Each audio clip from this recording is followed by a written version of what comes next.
तू ऐसे दुखी हो तो फिर हम टूट जाए भाई।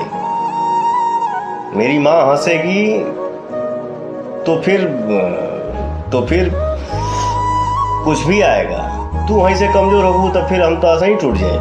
हमार माई हंस दी तो फिर दुनिया का कोई भी किला तुम्हारा बेटा तोड़ देगा। और बाकी हम ज्यादा बोली लेना, इंसान के लिए इशारा काफी होता है। बुरे से बुरे समय में भी जो लोग विचलित नहीं होते उन्हें ही असली वीर कहा जाता है, और इसी तरह की वीरता का परिचय इस समय पर हमारे पवन भैया देते हुए नजर आ रहे हैं।